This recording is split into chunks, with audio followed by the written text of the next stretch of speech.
Hi hello അപ്പോൾ എല്ലാവർക്കും നമ്മുടെ പുതിയൊരു വീഡിയോയിലേക്ക് സ്വാഗതം. ഇതിപ്പോൾ ഒരു രാവിലത്തെ വീഡിയോ ആണ് കേട്ടോ. രാവിലെ തൊട്ട് മോളെ കുളിപ്പിക്കുന്ന ആ ഒരു ടൈം വരെയുള്ളൂ നമ്മുടെ വീഡിയോ കേട്ടോ. അപ്പോൾ നമ്മൾ രാവിലെ എന്നും എണീക്കുന്ന സമയം പോലെ എനിക്ക് തോന്നുന്നു ഇത് ഞാനൊരു 5 മണി കഴിഞ്ഞിട്ട് എണീറ്റ് കേട്ടോ. ഇന്നത്തെ ദിവസത്തിനൊരു പ്രത്യേകതയുണ്ട്. ഒരു സ്പെഷ്യൽ ഡേ ആണ് ഇന്ന്. എൻ്റെ ഏട്ടൻ്റെ ബർത്ത്ഡേ ആണ്, അതായത് എൻ്റെ ഹസ്ബൻഡിൻ്റെ ബർത്ത്ഡേ ആണ്. അപ്പം അതുകൊണ്ട് നമ്മൾ കുറച്ച് നേരത്തെയൊക്കെ എണീക്കാൻ ആദ്യം ഞാൻ കുളിക്കാമെന്ന് എഴുതിയതാണ് കേട്ടോ. പിന്നെ വിചാരിച്ച് വേണ്ട, ഭയങ്കര തണുപ്പായിരുന്നു. അവിടെ ഞാൻ കുളിച്ചതുമില്ല. നേരെ പോയി നമ്മൾ തലേന്ന് അരിഞ്ഞു വെച്ചിരുന്ന സാധനങ്ങളൊക്കെ എടുത്തു.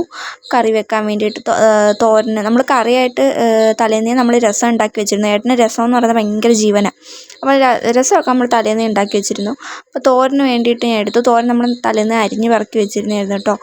ഫ്രിഡ്ജ് നമ്മൾ വൃത്തിയാക്കിയില്ല. ആരും ഇത് കണ്ടിട്ടൊന്നും പറയരുത്. ഫ്രിഡ്ജ് വൃത്തിയാക്കിയിരുന്നില്ല. കുറേ സാധനങ്ങൾ എടുത്ത് കളയാനുണ്ട് അതിനകത്ത്.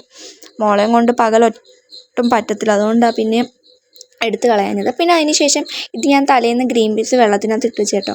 ഞാൻ ഇങ്ങനെ വീഡിയോ എടുക്കുന്നുണ്ടപ്പോഴത്തേനും മോള് കണ്ടോ ഉണന്ന് എന്നെ നോക്കിക്കൊണ്ടിരിക്കുക. അങ്ങനെ അതൊക്കെ കഴിഞ്ഞു. ഇപ്പോൾ നമ്മൾ രാവിലെ കാപ്പിക്ക് പുട്ടെടുക്കാമെന്ന് കരുതി. ഇന്ന് ബർത്ത്ഡേ അല്ലേ, ബർത്ത്ഡേക്കാരന് പുട്ടൊക്കെ കൊടുക്കാമെന്ന് കരുതി. അങ്ങനെ നമ്മൾ കുറച്ച് പൊടിയെടുത്തു. വെള്ളം ചൂടാക്കി വെച്ചിരുന്നു, നേരത്തെ വെള്ളം ചൂടാക്കി വെച്ചിരുന്നു. അത് നമ്മൾ വീഡിയോയിൽ എടുത്തില്ല കേട്ടോ.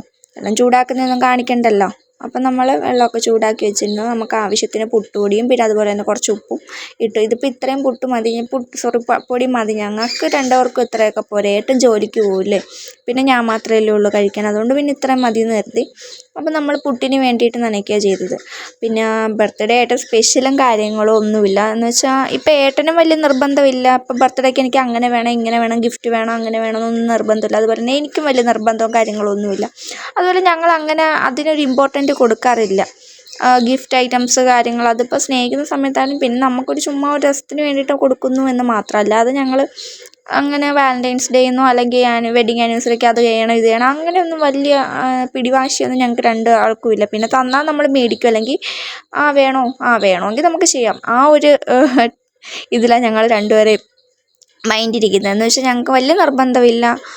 ചിലർക്ക് കാണുമല്ലോ, എനിക്ക് ഇന്ന ഐറ്റംസ് വേണം, അല്ലെങ്കിൽ എൻ്റെ ബർത്ത്ഡേ എനിക്ക് ഗിഫ്റ്റ് വാങ്ങിച്ചു തരണം, അല്ലെങ്കിൽ ചിലർ ഗിഫ്റ്റ് വാങ്ങിച്ചു കൊടുക്കുക. അതൊക്കെ ഓരോരുത്തരുടെ ഇഷ്ടങ്ങളല്ലേ. അപ്പം ഞങ്ങൾക്ക് പക്ഷെ അങ്ങനെ ഒരു ഇതൊന്നുമില്ല. തന്നാൽ വാങ്ങും, അല്ലെങ്കിൽ നടത്തിയാൽ ചെയ്യാം എന്നുള്ള രീതി മാത്രം രണ്ടാൾക്കും. ഇപ്പം എൻ്റെ ബർത്ത്ഡേ ആണെങ്കിൽ പോലും ഏട്ടൻ ചോദിക്കും നിങ്ങൾക്ക് വല്ലതും വേണോ, അല്ലെങ്കിൽ ഞാൻ അങ്ങോട്ട് പറയും എനിക്ക് വേണമെങ്കിൽ മാത്രം പറയാം, അല്ലെങ്കിൽ വേണ്ട, അല്ലെങ്കിൽ ഏട്ടൻ ഇങ്ങോട്ട് ചോദിക്കും വേണോ, അപ്പം വേണ്ട. സത്യം പറഞ്ഞാൽ എനിക്ക് ഏട്ടന് ഒരു മിഠായി പോലും വാങ്ങിച്ചു കൊടുക്കാൻ പറ്റിയില്ല. കാരണം നമ്മൾ ജോലിക്കൊന്നും പോകുന്നില്ലല്ലോ, വീട്ടിൽ ഇരിക്കുമല്ലോ, നമ്മുടെ കയ്യിൽ പൈസയൊന്നുമില്ല. അതുപോലെ പുറത്തോട്ടൊന്നും പോകുന്നില്ല. പൈസ ഇപ്പോൾ ഒപ്പിച്ച് വെച്ചാൽ പോലും നമ്മൾ പുറത്തോട്ടൊന്നും പോകുന്നില്ലല്ലോ. അപ്പോൾ അതുകൊണ്ട് അതൊന്നും വാങ്ങിക്കാൻ പറ്റിയില്ല. ഇപ്പം വലിയ നിർബന്ധമില്ലാത്തതുകൊണ്ട് എൻ്റെ മൈൻഡിലും അതൊരു വിഷമമായിട്ട് കിടപ്പില്ല. ഇപ്പം നമ്മളിപ്പോൾ എല്ലാ വർഷവും അങ്ങനെ വാങ്ങിച്ചു കൊടുത്തിട്ട് ഒരു വർഷം വാങ്ങിച്ചു കൊടുക്കാതിരിക്കുമ്പോൾ നമുക്ക് ഉള്ളിൽ ഭയങ്കര വിഷമം വരത്തില്ലേ. പക്ഷെ ഇപ്പം ഞങ്ങൾ അങ്ങനെ വലിയ ഇതില്ലാത്തതുകൊണ്ട് എൻ്റെ മനസ്സിൽ ആ ഒരു വിഷമമൊന്നുമില്ല, ഇത് കൊടുക്കാൻ പറ്റില്ല എന്നുള്ളൊരു വിഷമവും കാര്യങ്ങളൊന്നുമില്ല. അപ്പം ഞാൻ പുട്ടിന് എല്ലാം നന്നായിട്ട് നന്നായിട്ട് നനച്ച് വെച്ചു. അതിന് ശേഷം നമ്മൾ പുട്ടിന് ഗ്രീൻ പീസ് കറിയാണ് കേട്ടോ. നമ്മൾ തലേന്നേ വെള്ളത്തിലിട്ട് വെച്ചിരുന്നതായിരുന്നു ഗ്രീൻ പീസ്. ഞാൻ പറഞ്ഞത് കടല മേടിക്കണേ എന്ന് പറഞ്ഞപ്പോൾ ഏട്ടന് കടലയോട് വലിയ ഇഷ്ടമില്ല. ഏട്ടൻ ഗ്രീൻ പീസ് മതി, ഗ്രീൻ പീസ് പോയി മേടിച്ചിട്ട് വന്നു.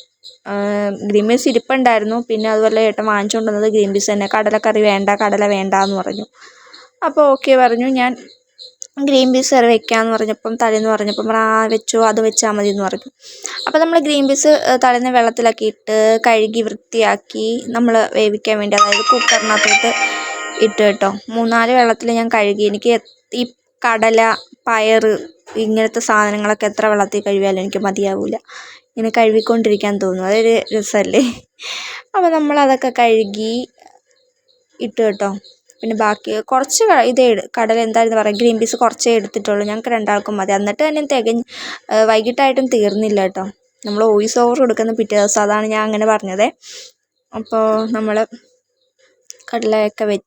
ഗ്രീൻ പീസൊക്കെ നമ്മൾ കുക്കറിനകത്ത് ഇട്ടു. അതിനുശേഷം നമ്മൾ മഞ്ഞൾപ്പൊടി ഇട്ട് കൊടുത്തു കേട്ടോ. ആവശ്യത്തിന് മഞ്ഞൾപ്പൊടി അതുപോലെ തന്നെ ഉപ്പും ഇട്ട് കൊടുത്തു. ഇത് എനിക്ക് വെക്കാൻ അറിയത്തില്ലായിരുന്നു, ഞാൻ യൂട്യൂബ് നോക്കി പഠിച്ചതാട്ടോ. എന്നിട്ട് ഇതിനകത്ത് കുറേ ഇൻഗ്രീഡിയൻസും കാര്യങ്ങളൊന്നും ഞാൻ ഇട്ടിട്ടില്ല. നമുക്കുള്ള സാധനങ്ങളൊക്കെ വെച്ച് ചുമ്മാ അങ്ങ് പെട്ടെന്ന് തട്ടിക്കൂട്ടി ഉണ്ടാക്കിയതാണ്. അതുകൊണ്ടാണെന്ന് തോന്നുന്നു കുറച്ച് നല്ല ടേസ്റ്റ് ഉണ്ടായിരുന്നു. അപ്പോൾ നമ്മൾ അതൊന്നും ഇത്രേ കാണിച്ചിട്ടുള്ളൂ കേട്ടോ, നമ്മൾ വേവിക്കുന്നൊന്നും കാണിച്ചില്ല.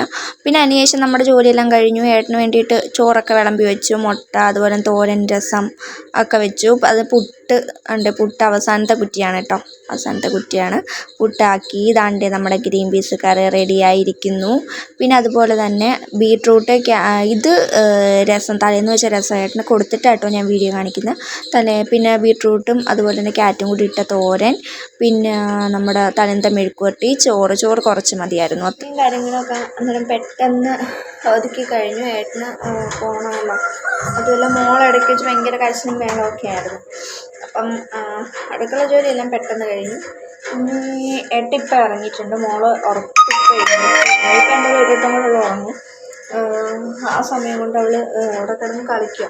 അപ്പം ആ ഒരു സമയം കൊണ്ട് ഇവിടെ കുറച്ച് പിന്നെ നാണ്ടല്ലേ കട്ടിലിൽ കുറേ തുണി ഉണ്ടായിരുന്നു കഴുകിയതെല്ലാം. അപ്പോൾ അതെല്ലാം ഒന്ന് അടുക്കി മടക്കി വെക്കണം. മോള് അവിടെ ഉണ്ട്, മോളെ കുളിപ്പിച്ചില്ല. അപ്പോൾ ഇതെല്ലാം കഴിഞ്ഞിട്ട് കുളിപ്പിക്കാമെന്ന് കരുതി അങ്ങനെ മടക്കാൻ തുടങ്ങുകയാണ് കേട്ടോ. മോൾ എന്നെ തന്നെ നോക്കിയിരിക്കും ഞാൻ എന്താ കാണിക്കുന്നതെന്ന്.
പിന്നെ മടക്കിയ തുണികളൊക്കെ നമ്മൾ അതത് സ്ഥലത്ത് കൊണ്ടുവച്ചു. ഇതിപ്പോൾ ഏട്ടൻ്റെ ജോലി തുണിയാണ് കേട്ടോ, കൈലിയും തോർത്തും അതുപോലെ തന്നെ ഷർട്ടും. നമ്മൾ ജോലി തുണി താണ്ട ഈ ഒരു റാക്കിലാണ് വെക്കുന്ന, താഴത്തെ തട്ടിലാണ് വെക്കുന്ന. അപ്പം അതൊക്കെ അവിടെ വെച്ചു. പിന്നെ അതിന് ശേഷം ഏട്ടൻ്റെ പുതിയ ഷർട്ടുകളൊക്കെ ഉണ്ടായിരുന്നു, അത് നമ്മൾ വെക്കുന്ന സ്ഥലത്ത് മുകളിൽ വെക്കും കേട്ടോ, അവിടെ വെച്ച്. ഷർട്ട് കൈലി അതൊക്കെ ഉണ്ടായിരുന്നു, അതൊക്കെ നമ്മൾ അവിടെ കൊണ്ടുവന്നത്. അത് സ്ഥലത്തുള്ള നമ്മൾ എന്തൊക്കെയാണോ വയ്ക്കുന്നത് അവിടെ എല്ലാം സാധനങ്ങൾ കൊണ്ടുവന്ന് വയ്ക്കുക ചെയ്തത്. ഉണ്ട് ഇവിടെ കൈലി എല്ലാം വലിച്ച് എടുത്ത് കഴിയുമ്പോൾ ഇങ്ങനെ നേരെ ചൊവ്വയാക്കി എടുക്കൂല, കൈ കിട്ടുന്ന വലിച്ചെടുത്തുകൊണ്ട് അങ്ങ് പോവും. എന്നിട്ട് പിന്നെ ഞാൻ വീണ്ടും അത് ഒതുക്കി പറക്കണം. എത്ര പറഞ്ഞാലും അത് ഏട്ടാ അങ്ങനെ ചെയ്തോളൂ. അത് താമസിച്ച് പോകുന്നതുകൊണ്ട് ഈ വലിച്ചു വാരി ഇട്ടിട്ടൊക്കെ പോകുന്നു. അത് പിന്നീട് എനിക്കൊരു ജോലിപ്പാടാന്ന് പറഞ്ഞാൽ മനസ്സിലാവൂല. അങ്ങനെ നമ്മൾ കൈലി അതായത് സ്ഥലത്ത് ഏട്ടൻ എപ്പോഴും കൈലിയാണ് ഉടുക്കുന്നത് കേട്ടോ. എനിക്ക് ഏട്ടൻ കൈലി ഉടുക്കുന്നതാണ് ഭയങ്കര ഇഷ്ടം. അപ്പോൾ കൈലി അതുപോലെ ഇഷ്ടംപോലെ കറുത്ത കൈലി ഉണ്ട്, കറുത്ത കൈലിയൊക്കെ ഭയങ്കര ഇഷ്ടം. അങ്ങനെ ഏട്ടൻ കൈലി വെക്കുന്ന കൈലി റാക്ക്, പിന്നെ അതുപോലെ കൈലി ഷർട്ട് അതൊക്കെ നമ്മൾ അതത് സ്ഥലത്തൊക്കെ എടുത്ത് വെച്ചു. അപ്പം മോളെ കുളിപ്പിച്ചുകൊണ്ട് വന്നു. അപ്പോൾ ഇത്രയൊക്കെ ഉള്ളൂ നമ്മുടെ വീഡിയോ. മറ്റൊരു വീഡിയോ ആയിട്ട് വരുന്നത് വരേക്കും എല്ലാവർക്കും tata bye bye, see U.